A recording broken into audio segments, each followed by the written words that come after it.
So obviously with that in mind, the blonde hair wasn't just because I like the looks of it, because sometimes I kind of fit that description. But anyway, the movie, great movie, obviously. The plans for the Death Star have been taken. Princess Leia gets captured. She sends it off to R2-D2 and C-3PO. They land on Tatooine. That triggers them meeting Luke Skywalker, the son of Darth Vader, which we don't know yet, and apparently George Lucas didn't either.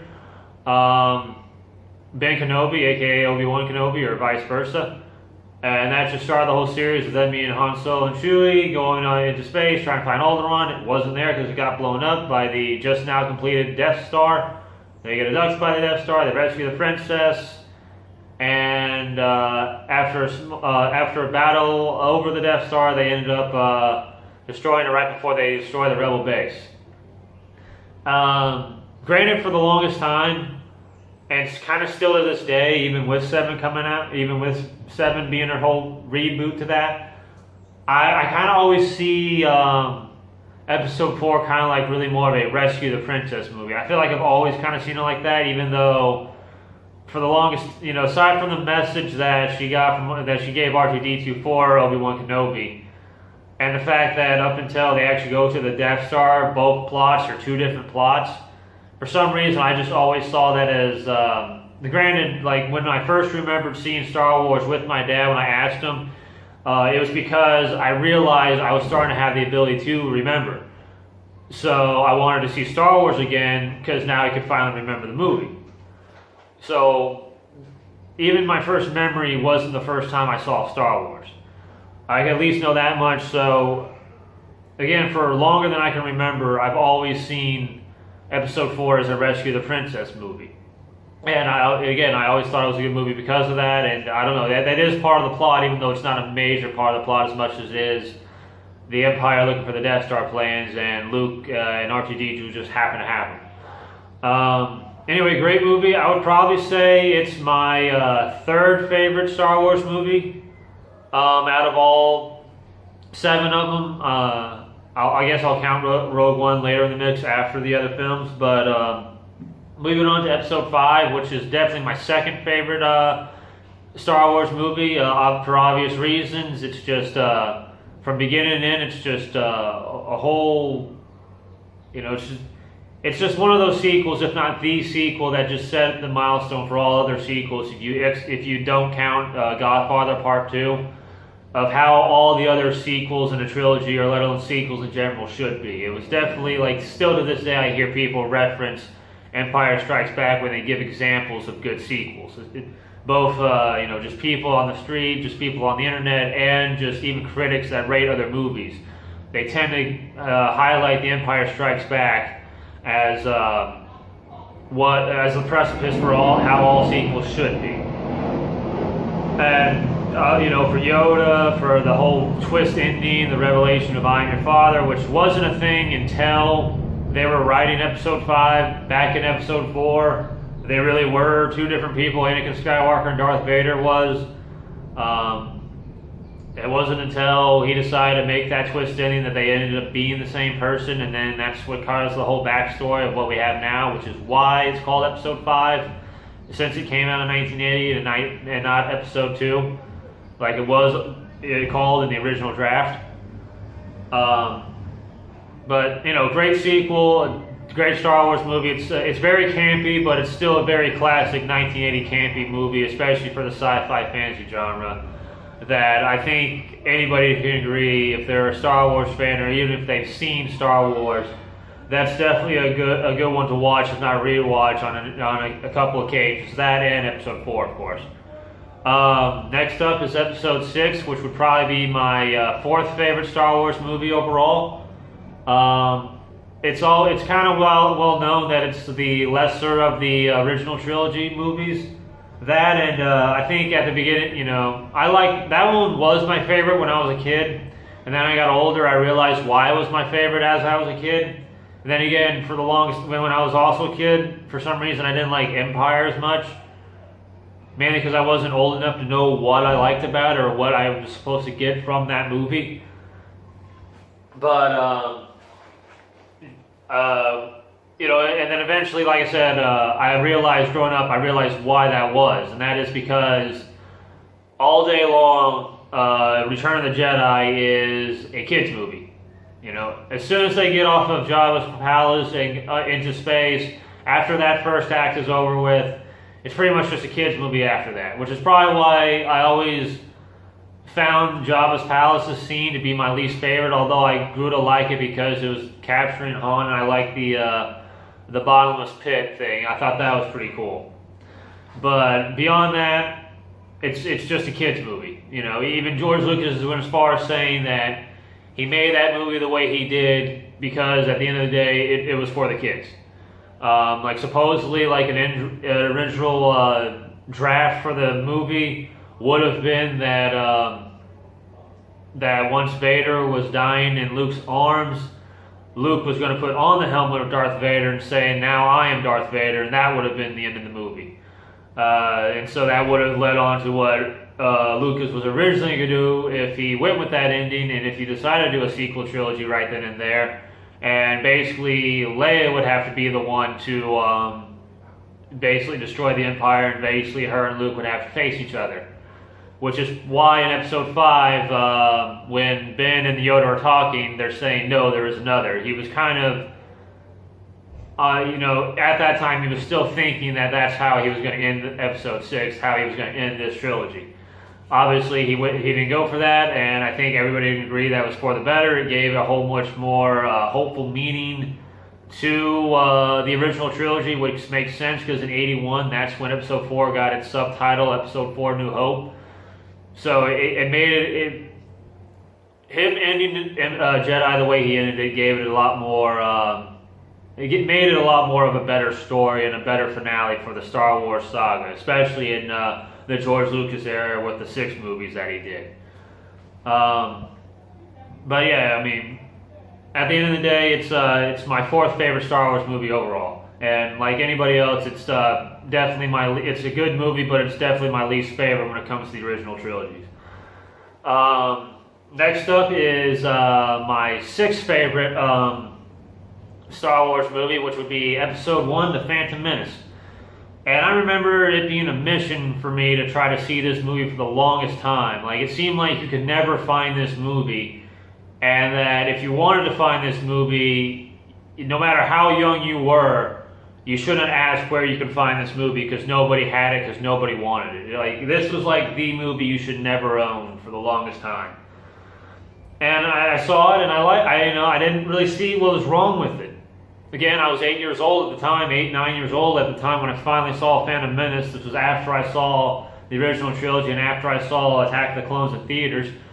But, I don't know, growing up and just seeing it, the last time I saw it was when it was in theaters for the 3D release in 2012. And I remember going to the movie expecting it to be the weakest Star Wars movie. And even though I knew I wasn't going to leave the theater thinking differently about that, I actually left the theater was like, you know, wow. You know, this movie really isn't as bad as most people say it is. It actually does a good job introducing the role of Anakin Skywalker and just him leading down the path of becoming a Jedi and just how that leads down the path of him becoming Darth Vader. Just the introduction of the characters, Qui-Gon Jinn by Liam Neeson is definitely a favorite. Darth Maul. I don't know why a lot of people that backlashed Episode 1 when I was trying to ask about it didn't really give him any credibility. It seemed like a lot of people dissed Jar Jar for a lot of times, and for the longest time I did too. And then again, I went to the 2012 showing of it, and I remember even telling my dad, this was, you know, strangely enough, this is just pure coincidence, just on a personal matter. You know, Star Wars is was like the first thing my dad pretty much introduced to me. At least memory-wise, I know for a fact that's the first thing he introduced to me. And next you know, like 5 days before I never see him again, because just estrangement reasons and whatnot, Episode 1 was the last movie. So Episode 4 was the first movie I remember seeing with him, and Episode 1 in the re-release was the last movie I remember seeing with him. So Star Wars went full circle with me and my father, or my father and I. So. But I almost got off topic. I even remember telling him like a couple days after we left the theaters, I didn't really see Jar Jar as annoying as I thought, as I used to think he was. Like I was able to see him more as an actual comic relief in this one, as opposed to how I did when I was younger. I guess I just needed to be a little older to kind of see what Lucas was trying to do with his storytelling. And I think just to make a further point for this film and the other two films in the prequel trilogy, I'm noticing a lot of other people online are starting to acknowledge this too. And even when I even talk to people about Star Wars, even though I only know like 4 people down here in St. Thomas that know what Star Wars is, they all pretty much agree with me when I say that the story of the original prequels aren't that bad. It's just the fact that when Lucas was making those movies, he should have focused more on the writing, or given an equal balance of writing and directing, instead of just focusing more on directing the movies and making the scenery and everything all like the #1 priority. If he had made the actual story he was writing an equal priority, let alone the #1 priority for those prequels, I feel like they get a lot more positive reception. Because I notice a lot of things that people criticize when they talk about the prequels. At least the #1 thing they talk about when they backlash the prequels is just the overuse of CGI, which is a little more exaggerated than what the fact actually is. But you almost never, you have to dig a little deeper with said person before you actually get involved with the story. It's always like the top of the surface is always just a CGI problem.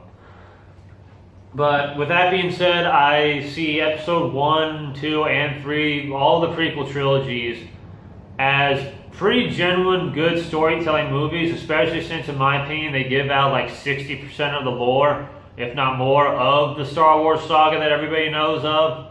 Like, it gives, definitely gives the backstory that maybe not a lot of people needed or wanted, but it definitely did give a backstory that, to an extent, meets up with what the events of the original trilogy are built up from.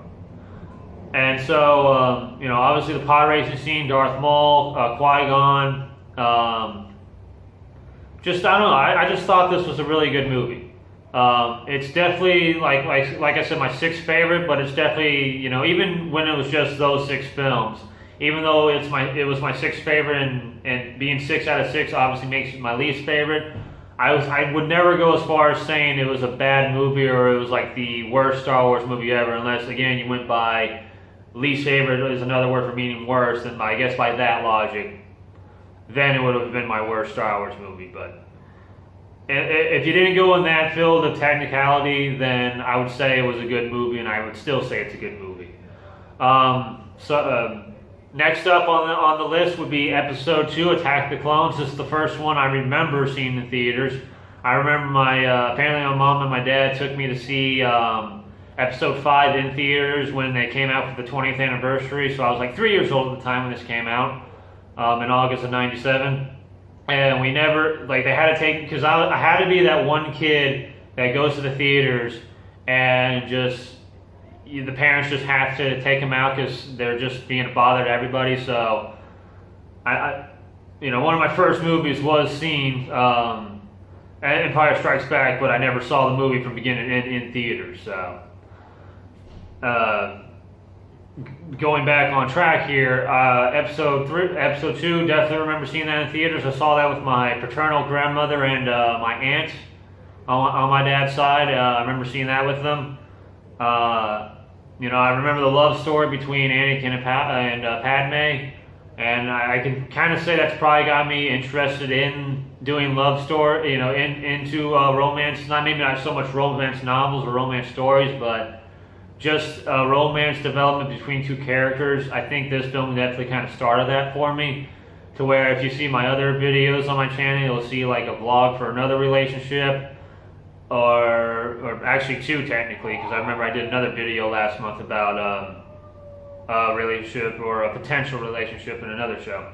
But I remember seeing that. I remember, obviously I was 8 years old, so I was too young to understand what was going on. But again, with episode 1, the way it played out the story, the way it built up to the events of what will lead on to how the events of the originals will lead up to. I thought they did I thought he did a decent job doing that. George Lucas did. The introduction of the clones, which would be the predecessors to the stormtroopers, showing Darth Vader losing his right arm, which we see in Episode 6, Return of the Jedi. He has a robotic right arm.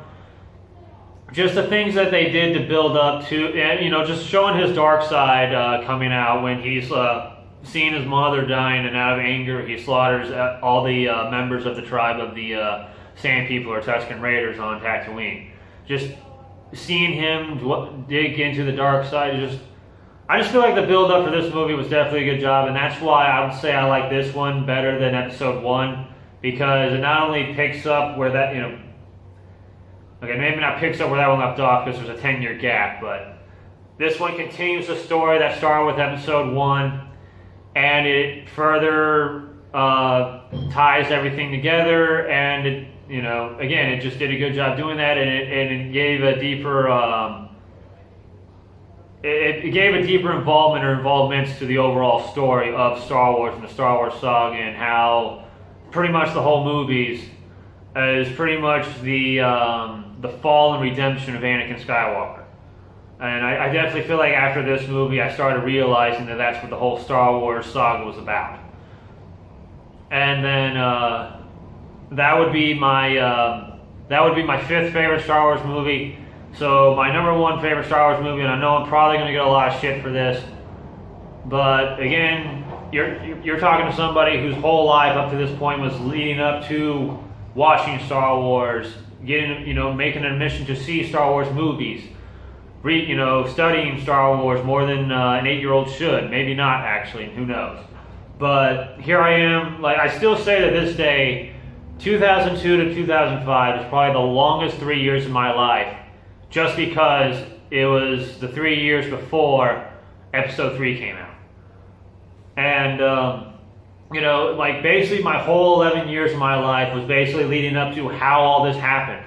How did Anakin become Darth Vader? How did the Empire get risen up? How did Luke and Leia get introduced? How did, just basically this movie tied up all the knots, and after 11 years of waiting, I can definitely say, at least from my opinion, it was definitely worth the wait. That's easily my favorite Star Wars movie because of that. Just the whole scene of his transition to Darth Vader, it might not be as effective as it was the very first time I saw it in the theaters, but it still gets me every time when you just see the mask head over his head, and he just takes his very first breath as Darth Vader.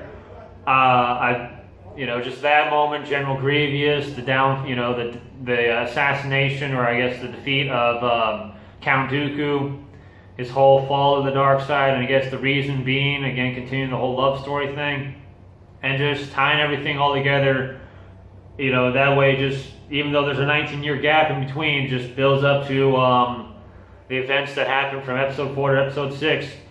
And, that's definitely easily the Star Wars movie to where if somebody wanted me to, rewatch that, I would say yes, or I'd probably be the one to ask them if they wanted to rewatch it with me. And I feel like all the other ones fall, at least the 6 I've mentioned so far, definitely fall in that category. But I feel like that one would be the one I'd be okay with if it was just me by myself, or if it was me asking somebody else. But that's from the Lucas era of Star Wars. I would say it's Episode 3, Episode 5, Episode 4, Episode 6, Episode 2, and then Episode 1. And then when you get into the Disney-controlled era, I would say Episode 7, including what I just said with the Lucas era, Episode 7 right now would be my least favorite Star Wars movie, and I don't really see it not be my 7th favorite Star Wars movie out of 7 films. Because at least with all the other movies, in my opinion, and I think a lot of other people can agree on this, there was at least something to take back with, there was at least something to take from these movies that you didn't find in the other movies. There was at least something unique about each film, not only in just what the film had to offer, but story-wise too. There was something unique about each episode that Lucas did, even though there was a lot of callbacks to the other movies, but that was in the sense that this is the destruction of Anakin Skywalker, and Luke is almost headed down the same path. But then again, I'm pretty sure that was obvious even without the prequels. So I think that was just him, digging beneath the surface of what he was already establishing with the originals. But that's almost going off topic. But at the end of the day, I feel like all 6 of those movies, you can walk away from the theaters, whether you liked or hated the movie, with something different from the other 6 movies you can take from that movie. Or the other 5 movies, technically, you can take from that movie. Episode 7, obviously not so much. Episode 7 feels like, I'm aware that with this one, they actually got a writing team involved for the whole trilogy, and then decided to release the movies. So I realize, I know episode 7 is only 33% of one big story, but then again, even though he didn't see how popular the film was going to be until it came out, episode 4 was kind of like its own unique film, and then it had 2 sequels that actually did go with the story. However, then you had The Phantom Menace, where he knew what he was going to do a trilogy, but still, again, managed to make it its own movie. Like, he didn't have to make it a third of one movie, and that you needed the other 2 movies to kind of see what was going on. Like, I think anybody that takes anything positive from The Phantom Menace is something that you find in Phantom Menace. It's not something that you need another movie for to acknowledge the greatness of said film. And episode 7 falls victim to that. Like, episode 7, everybody can agree it's just a reboot to episode 4. I honestly thought when I was in the theaters that I was watching, like, the funny thing is that as soon as I saw a ship fly over after the opening crawl ended and a probe went down, the instant thing I thought of was episode 5. And then, strangely after that, the whole film was just episode 4, to where he's given the map to Luke Skywalker, which I don't see how you can have a map leading up to a person, by the way. How is that a thing? Like, how can a map lead to a human being's location? Because couldn't that person just move an inch and then the map just be inaccurate? Like, he'd pretty much have to stay on that hill that he was at the end of the movie in order for that whole map that everybody was searching for that entire movie and prior to be accurate all that time.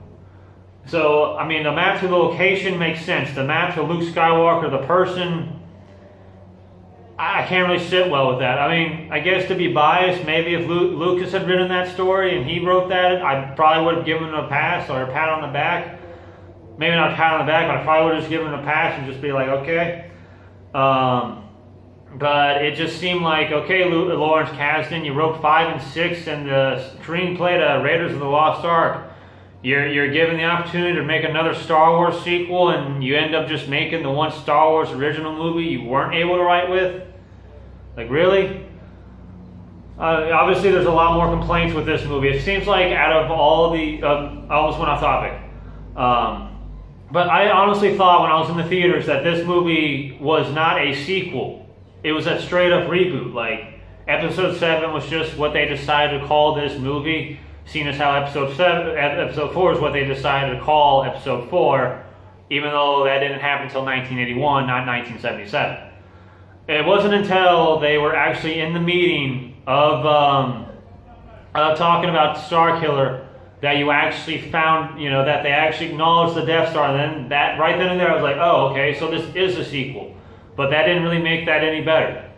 So not only was it a sequel acknowledging the events of the previous films actually happened, they still managed to make it seem like this was an original story. To where J.J. Abrams is like, oh, we didn't expect this many people to notice this much about it. To a few months later, he was like, we didn't think the backlash would be this big. To a few months after that, he was like, oh, well, sometimes you have to move backward to move forward. So his story kept on changing to the point that he made it sound like, to the point that when you actually dug deeper, and this is the first instance where I realized ignorance is bliss, you realize the more you looked at all the updated articles that was about Episode 7, that you realized more and more that not only did they watch Episode 4 when they were making this movie, they analyzed every little detail, every little scene, basically, of episode 4 while they were writing every little thing for episode 7. It seems like episode 7 only has like maybe, I might have already said this, but it seems like it only has like 5 minutes of originality. And again, with episode 8 coming out, which to be honest, when I heard that they were making episode 7 and how they were doing the layout with 7, then Rogue One, then episode 8, then Han Solo, then episode 9, when they gave that list off back in 2015, or maybe even late 2014, I kind of knew deep down that because episode 7 would be the first of this prequel that was supposed to take place 30 years after episode 6, that it'd be somewhat of an original story. And usually, more often than not, an original story is usually the weaker of the bunch, because half the story is just introducing everything and explaining everything so that other movies can just go about their way and do whatever. So I kind of saw, and then Rogue One was just completely left field, where it's just basically, you know, to where it's just a film that takes place before episode 4. So with that knowledge already being released to the public, I already kind of saw episode 8 as being the film to be hyped up for, because A, you got the introduction, which turned into a reboot, more than the introduction that it should have been. And then you had Rogue One, which part of the reason why I keep forgetting to rate that movie is because I, unfortunately, as much as a die-hard fan of Star Wars I am, both movies I kind of just jumped on the bandwagon for. Like, I wasn't just hyped for like I am for episode 8. It wasn't until like 2 months before, or 2 weeks before they came out, that I actually started really wanting to see this movie. And the only reason why I wanted to see Rogue One as much as I wanted to was because so many other people were seeing it around me. It was like, okay, I got to see this movie, otherwise somebody's going to spoil it for me. But it just, it felt like the first two-thirds of the movie for Rogue One just, well, before I get into that one, let me just finish my review for episode 7. Episode 7 will be, like, I think will always be my lowest rated Star Wars film of all time, because, unless somehow they disappoint me later on in the future with episode 8 or episode 9, which I hopefully doubt. It's because, again, that film sounds like, if it is going to be a good film that has like 1/3 of a story and the other 2/3 are going to make up for what the first third of the story did, if it needs the other movies to be better instead of the movie in itself to be good, then it can't be a good movie. Because at least with the other 6 movies, me personally, I was able to place each movie in their designated category of which one I liked better, and then saw this film and did I like it better than this one. Like, nothing, like, other than new films coming into the consideration, did it really alter, like, oh, well, this film did this, so now this film is a little better now because this film showed what this film was trying to have to offer. Like, that didn't happen in any of the other 6 Star Wars movies for me. So for 7 to kind of sound like it needs that just kind of makes it lose points right then and there. So again, 7 definitely my weakest link. And then going on to Rogue One, I almost don't really see Rogue One as a Star Wars movie, because it feels like the first 2/3, it's just well, first off, the whole advertising of the movie was like Rogue One, a Star Wars story. You go into the theaters, and I already heard that there wasn't going to be an opening crawl for it anyway, which I could easily think of an opening crawl for that movie. It's like, okay, it's like at a time when the Death Stars had a loss, they're just like, I can't remember his family, I can't remember the engineer's name, but him and his family are at, hidden from the Republic, and then just recently, while the Republic are in search for him, they end up finding him. And like, I feel like the opening sequence could have easily been the opening crawl for Rogue One. Like, I feel like the events that happened before, like the events that happened after it said a long time ago in a galaxy far, far away, you have the whole intro scene, and then you have Rogue One, just 2 words, not even Rogue One, a Star Wars story, just Rogue One in the laziest font I've ever seen. And then the rest of the movie carries that. I feel like the events, again, I feel like everything that happened in that intro, between a long time ago in Galaxy Far, Far Away, and the title coming up, could have easily been the 3-paragraph opening crawl that's in every other Star Wars movie. That and, well, okay, again, 2/3 didn't really feel like a Star Wars movie at all for me. And then, I almost got off topic because I got a text, and then you had Vader make a very bad joke, which has never been Vader's shtick at all.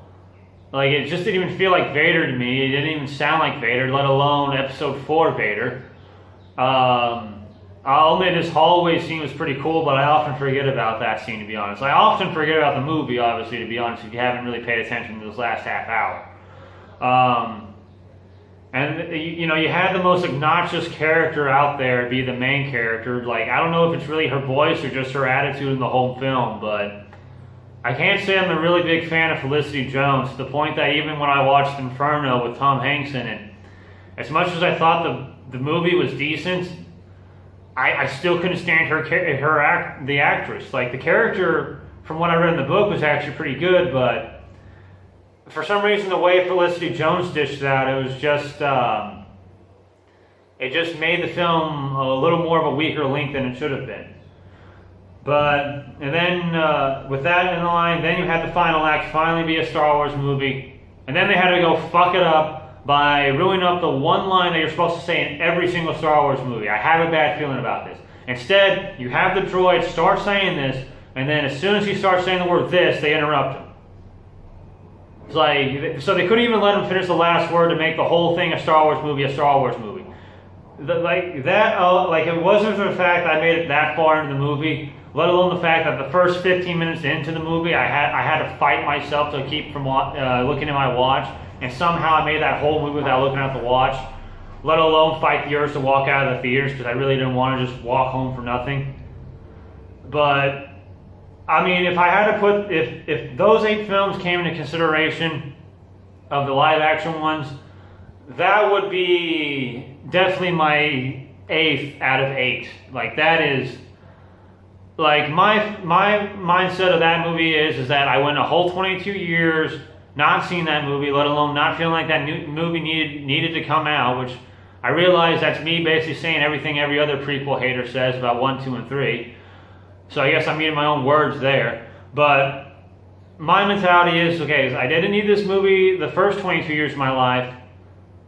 I've seen the movie now. I think I could go another 22 years, let alone the rest of my entire life, without ever seeing this movie again.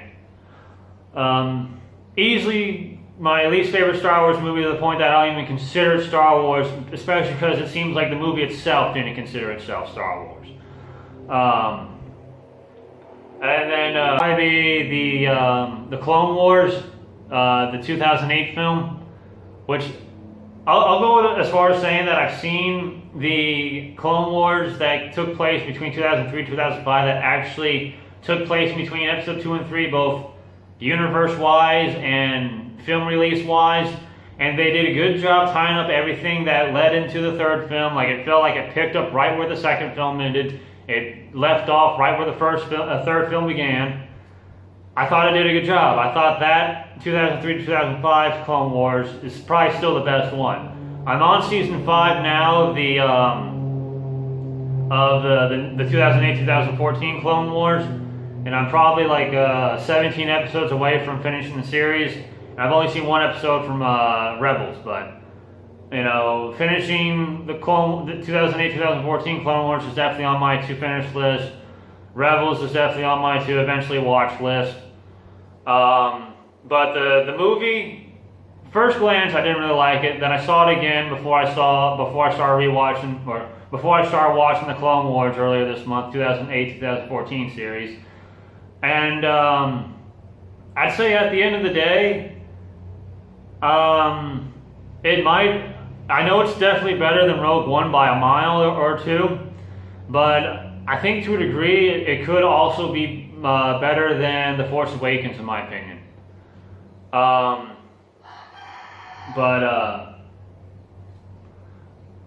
I don't know. I mean, I don't know. I'd say that one's probably, right now, off the top of my head, it might be my sixth favorite, maybe my seventh. It's honestly, I'd have to think a little harder about it. I'd probably say my sixth because I feel a little more comfortable saying that right now, at the moment. So I'd say that that one's a little better than Episode 7 and Rogue One. But anyway, I'm definitely looking forward to Episode 8 coming out. Anyway, that's my review video for the Star Wars movies thus far. I hope you enjoyed it. Thank you for sitting through this entire session with me. If you agree or disagree, or a completely different reason, don't be afraid to comment. Like if you liked it. I guess dislike if you didn't like it. Subscribe if you want to. Unsubscribe if you thought this movie was if you thought this video was so bad that you can't just sit through another one of my contents any longer. But anyway, thanks for sitting with me for as long as you did, and may the Force be with you.